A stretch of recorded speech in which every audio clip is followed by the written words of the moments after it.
I don't know if I'm writing this to unburden myself or to warn someone.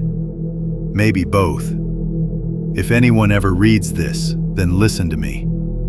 If you ever step into an antique shop that smells of old wood, where the dust seems to dance like tiny ghosts in the air, and you see a piano that feels like it's calling to you, turn around. Run. It all began on a night when I had actually decided to end my career. I was soaked to the bone, rain pouring down in sheets, and my guitar, my last shred of hope, hung heavy on my back. I had been fighting for years. Small gigs, meager pay, rejected demos. My girlfriend had left me a month earlier. My parents had cut ties with me, and the few friends I had seemed to be slowly losing interest. Success had always been the only thing keeping me alive. And now, I didn't even believe in that anymore. I just wanted to go home when I suddenly saw this narrow alley. I had never noticed it before. A warm golden lantern burned there, even though the rest of the street was shrouded in darkness. And then I saw the shop. An old wooden sign hung above the door, its letters weathered but still just legible. Antiques and Curiosities, since 1790. The light inside flickered invitingly. I don't know why I went in. Maybe I just wanted to get out of the rain. Maybe something drew me closer. But when I opened the door, an old brass bell chimed, and the smell of polished wood, dust, and time itself hit me. "Welcome," a voice said. The man behind the counter was strange. Perfectly dressed, an old-fashioned suit, a smile that was just a little too friendly. He didn't seem threatening, more fascinated, as if he had been waiting for me all along. "You look like you've lost something," he said. I nodded. I didn't have the strength to lie. He led me through the shop, past old books, clocks, masks, until we stood before a black grand piano. It was flawless, gleaming as if no dust had ever dared to touch it. "Beethoven's piano," the man said, his voice suddenly almost reverent. "The last one he played before he finally lost his hearing. Some say he put his very soul into this instrument." I gave a nervous laugh. "That can't be real." He only smiled. "Real or not, does it matter? What matters is what it can give you." "And what would that be?" I asked. "Everything you've ever dreamed of," he said softly. Applause, sold-out halls, crowds shouting your name, melodies that could make you immortal. "But everything has its price," he added, his smile thinning. "This piano will give you what you want, but every piece you play will demand a tribute." I stared at him. "What did you mean by tribute?" His smile thinned further. "Everything in life has its price, but believe me, for what you will gain, it is a small one." "What price?" I pressed. He stepped closer.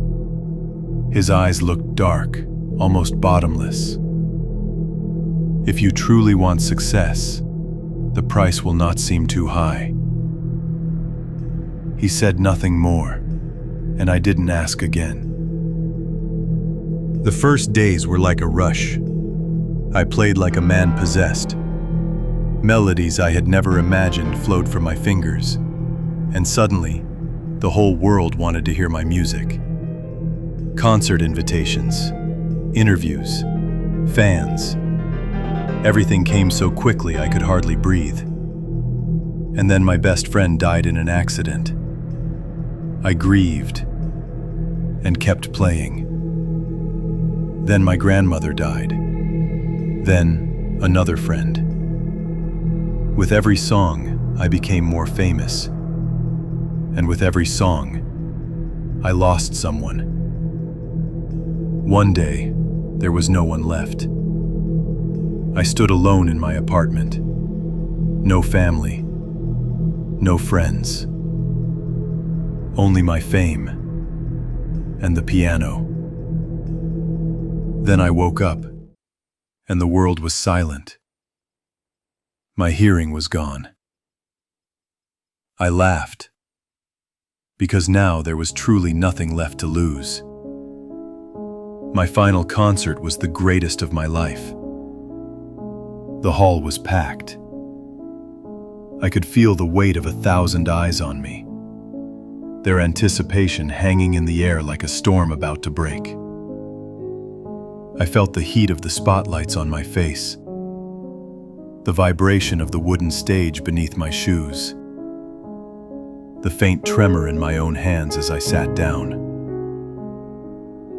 I couldn't hear the applause, but I saw their faces, smiling, shouting, waiting for me. The keys felt colder than ever under my fingers. Each note vibrated through my bones, even if I couldn't hear it. I played like I had never played before. The music poured out of me, fierce and wild, as if the piano itself were guiding my hands, pulling the sound out of me. At one point, I could swear I felt it. Another hand, invisible, resting lightly over mine, pressing certain keys with me, leading me through the piece. I froze for half a second, my heart hammering, but the music didn't stop. The piano was playing, with me, through me. By the last piece, my arms were burning, and my chest felt tight, every breath shallow. But I smiled, because this was it, the last thing I had to give. And then came the final chord. I struck the keys, and in that moment it was as though the entire hall froze. My vision swam. I felt my heart slow, as if each beat was being pulled into the piano itself. I slumped forward, my forehead resting against the cool ivory. For a moment I thought I heard it. A single faint note, as if the piano was laughing. When the curtain fell and they found me, the piano was gone.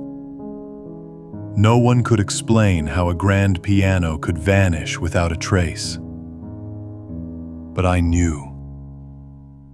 It had returned, back to the shop that might not even exist, waiting for the next one.